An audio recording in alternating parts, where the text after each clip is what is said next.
행복은 어디에서 오는가?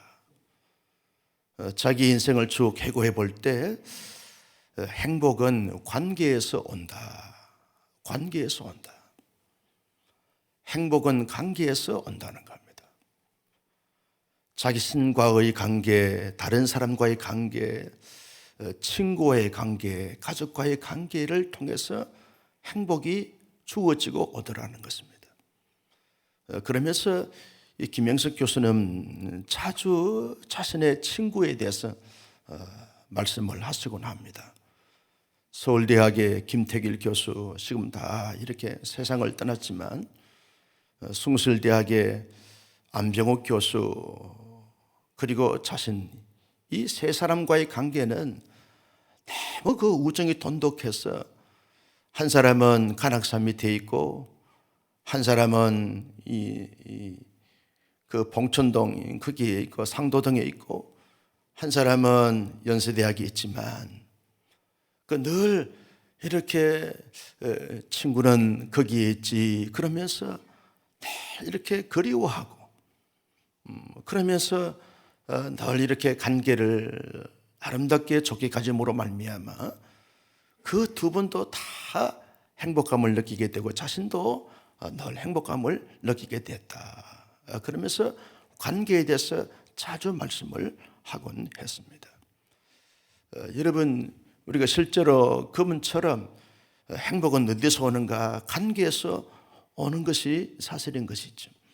자기 자신과의 관계를 잘 가지게 되고 또 가정 안에서 가족들과 관계를 잘 가지게 되어지고 교회에서 교우들과 잘 관계를 가지게 되어지고 직장에서 동료들과 또 관계된 지인들과 관계를 잘 가지게 되었으면 서로 힘이 되고 에너지가 솟게 되고 서로 행복하게 되어지는 것을 보게 되었습니다. 아무리 많은 소유를 가졌다 할지라도 아무리 높은 자리에 올라갈다 할지라도 관계가 불편하게 되었으면 행복할 수가 없는 것입니다. 그래서 소유보다는 관계가 행복의 비결이다, 그렇게 말하게 됩니다. 나는 우리 온사랑교회 성도님들은 자기 자신과의 관계, 가정 안에서 가족과의 관계, 교회 안에서 교우들과 관계, 사회에서 여러 지인들과 관계를 잘 가짐으로 말미암아 언제나 행복을 노래하고 행복의 꽃을 피워나가는 하나님의 사람들이 되시기를 예수님의 이름으로 축복합니다. 여러분, 가만히 있으면 관계가 저절로 이루어지는 게 아닙니다. 서로 마음의 문을 열고 노력하고 애쓰고 힘쓰다 보면, 서로 섬기다 보면 관계를 잘 이렇게 형성할 수 있게 되어지는 것을 보게 되었습니다. 여러분, 같이 이렇게 관계를 가지다 보면 또 이름만 불러줘도 그분이 나를 알아주는구나, 알아주는구나. 그때 인정이 되어지고 자존감이 높아지면서 그러면서 자신감을 가지게 되어지는 것을 보게 되었습니다.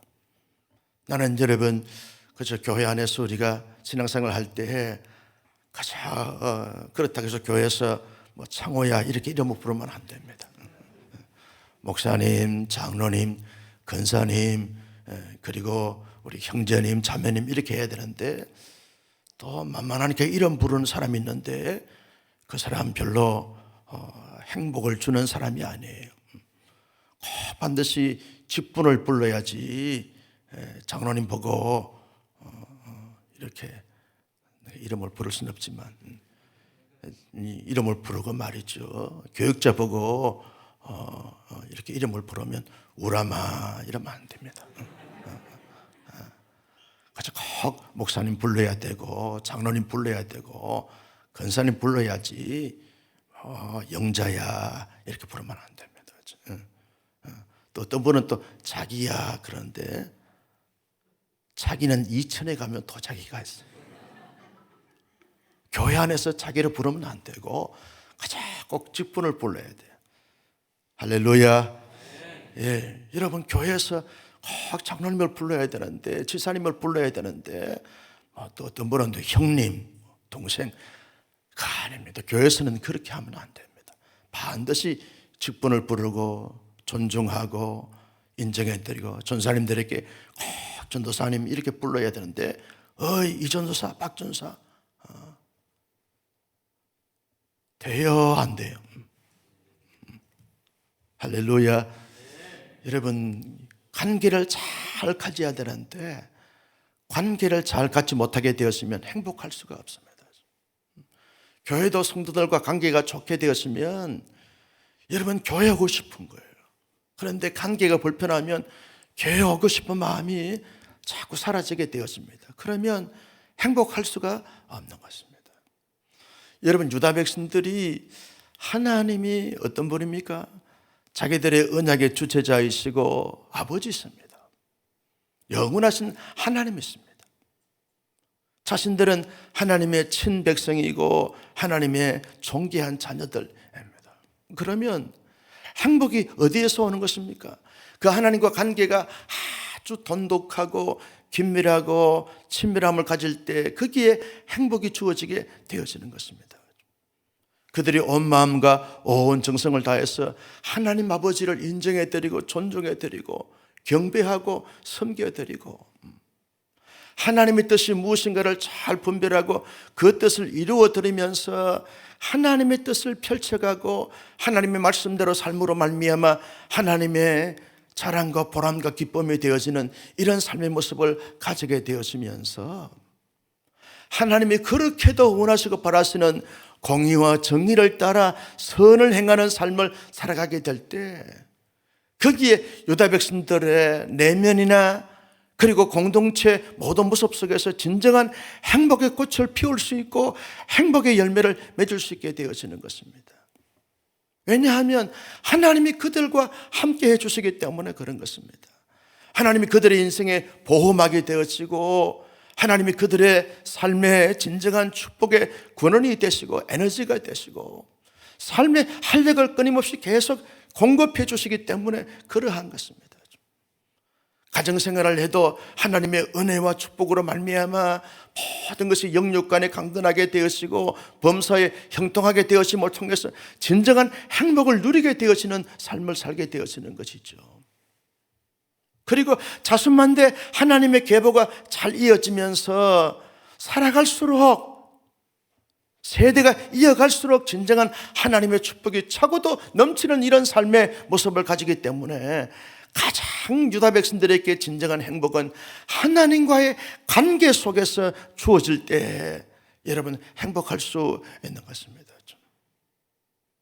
여러분 우리가 하나님을 믿는 데 있어서 10년, 20년, 30년, 40년, 50년 예수를 믿어도요 신앙생활을 해도 하나님과 아주 돈독한 긴밀한 관계를 잘 가지게 되었으면 모든 것에 대해서 감사하고 기뻐하고 즐거워하고 행복하게 되어지지만 하나님과 관계가 불편하게 되었으면 여러분 아무리 오래 신앙생활을 해도 거기에 진정한 영적인 행복감이 나올 수가 없는 것입니다. 연주가 중요하지만 연주가 전부는 아닌 것입니다. 직분이 중요하지만 직분 전체가 중요한 것은 아니에요. 얼마나 지금 현재 나와 하나님과 관계가 얼마나 돈독한가 긴밀한가 이것이 중요할 것인데 나는 우리 온 사랑의 성도님들은 믿음의 연주가 쌓여지면 쌓여질수록 하나님과 다 긴밀하고 친밀하고 진정한 연합과 일치가 있는 가운데 하나님이 주시는 참된 행복을 마음껏 받아 누릴 수 있기를 예수님의 이름으로 축복합니다.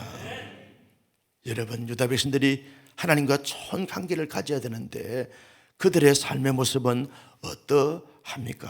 어떠했습니까? 30절 말씀을 다 같이 보실까요? 시작. 여호와께서 말씀하시되 유다 자손이 나의 눈 앞에 악을 행하여 내 이름으로 일컬음을 받는 집에 그들의 가정한 것을 두어 집을 더럽혔으며 지금 하나님의 성전 하나님의 처소에서 그들이 뭘 했습니까? 가정한 것을 거기에 안치해 놓았습니다. 가정한 것이 뭡니까? 우상의 형상과 우상의 모습을 그대로 비치해 놓은 것입니다. 하나님의 성전에 하나님을 경배하고 하나님을 경외하고 하나님의 성물들이 비치해 놓아야 될 그곳에 가정한 우상 숭배의 어떤 자리로 만들었다는 거예요. 하나님의 눈앞에, 하나님의 면전 앞에 하나님이 가장 싫어하고 가장 가정스러워하고 가장 정스러워한 우상을 거기에 갖다 놓았다는 거예요.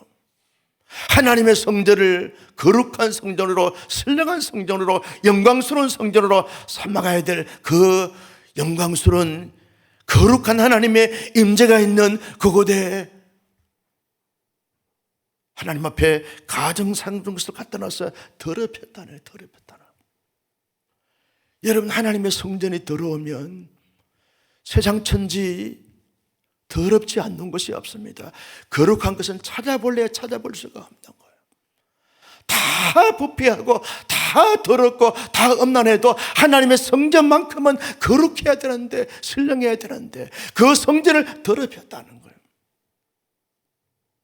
어떻게 인간이 타락을 해도, 사람이 부패를 해도 이렇게 할 수 있느냐라고 하는 거예요.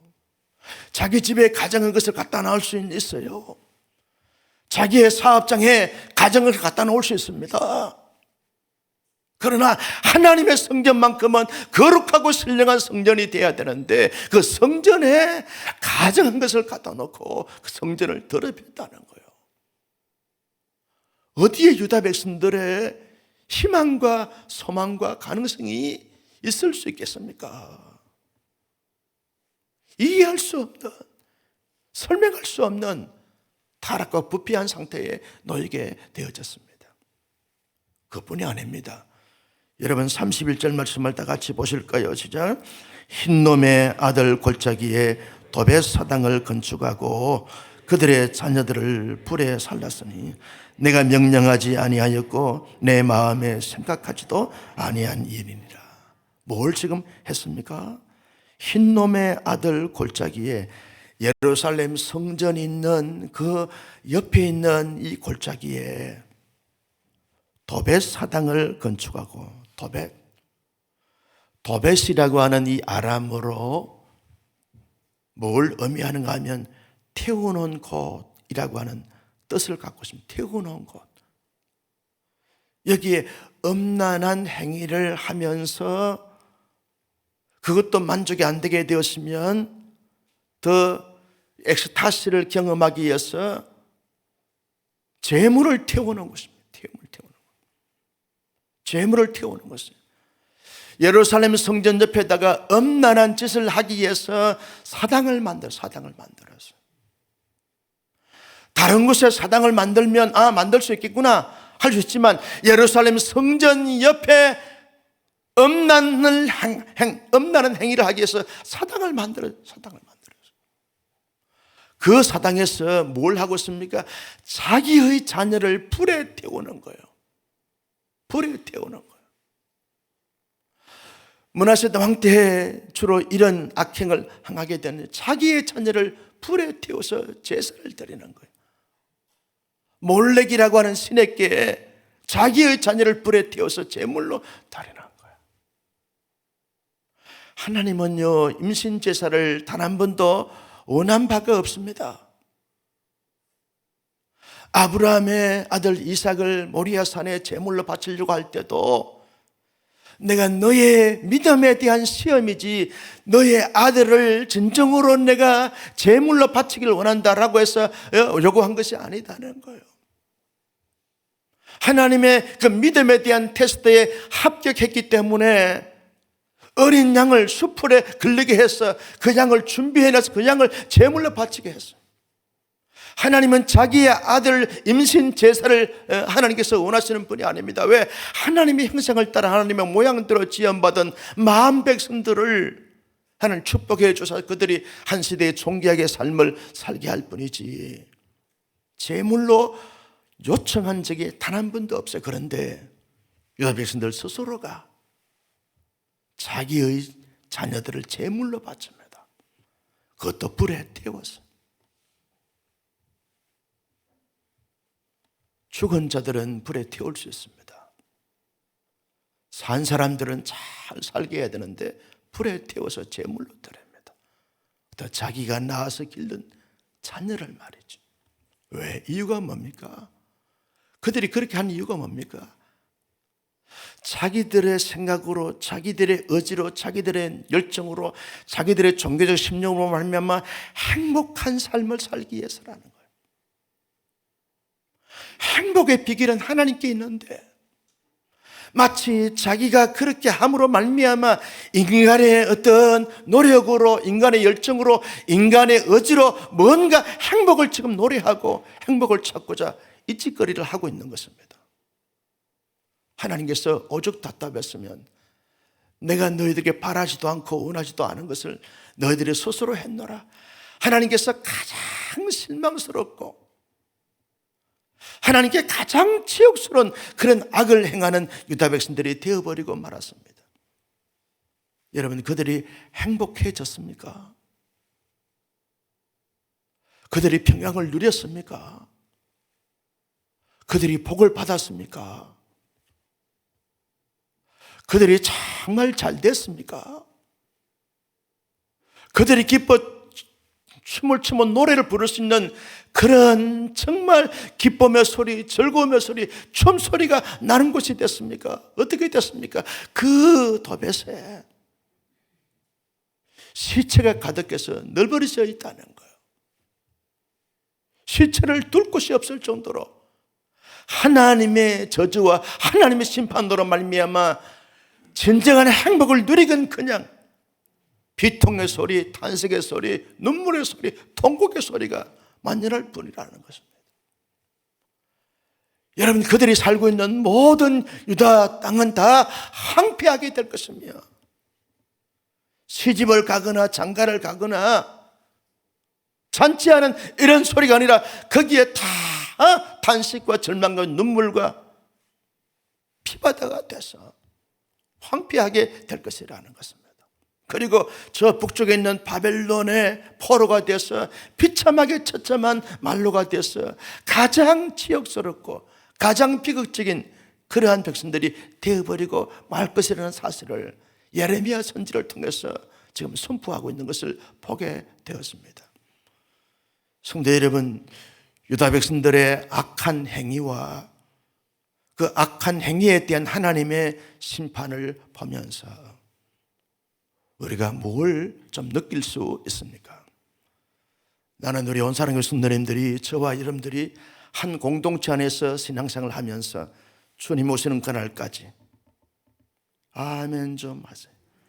주님 오시는 그날까지 신앙생활을 하면서 단 한 번도 이 유다 백성들처럼 하나님을 등지거나 배신하거나 배반하지 않는 하나님의 신실한 하나님의 사람들이 될 수 있기를 예수님의 이름으로 축복합니다. 우리의 삶의 진정한 평안과 자유와 행복과 기쁨과 즐거움과 축복은 내게 달려있는 것이 아닙니다. 하나님의 손에 달려있는 줄로 믿습니다.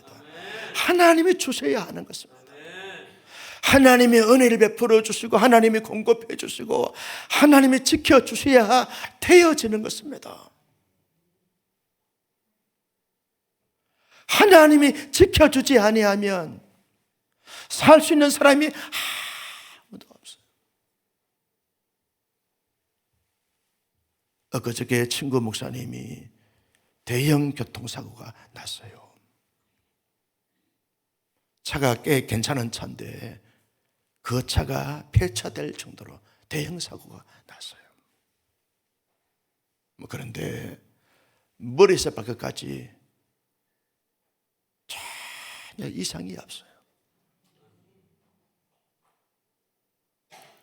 카톡방에 이런 글이 올라왔어요.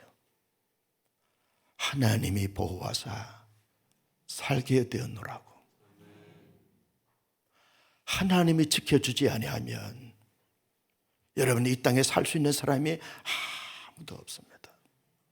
모든 복의 근원은 내게 달리는 것이 아닙니다. 하나님의 손에 달렸습니다. 하나님이 주셔야 그것이 나의 것이 나의 일시적인 소유가 될 줄로 믿으시면 아멘. 그렇다면 그 하나님과 관계를 어떻게 해야 되겠는가?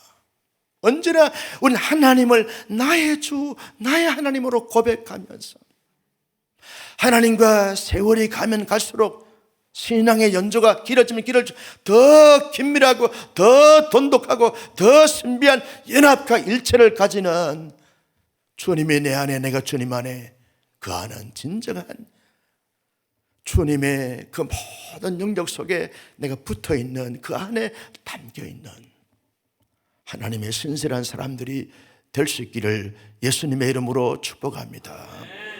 하나님은요, 삶의 목적을 어디에 두는가를 유심히 보고 계신다는 겁니다. 나의 만족, 나의 엔조이, 나의 부귀영화, 나의 야망, 나의 욕망을 채우기엔 거기에 너의 인생의 목적이 있느냐, 아니면 하나님의 영광과 기쁨과 의에 있느냐, 이걸 하나님이 보고 기다리고 계신다는 겁니다. 여러분, 우리가 하루를 살아도 삶의 이유와 목적이 분명해야 하는 것입니다. 왜 사냐? 왜 사냐라고 물을 때 하나님의 영광에 있습니다.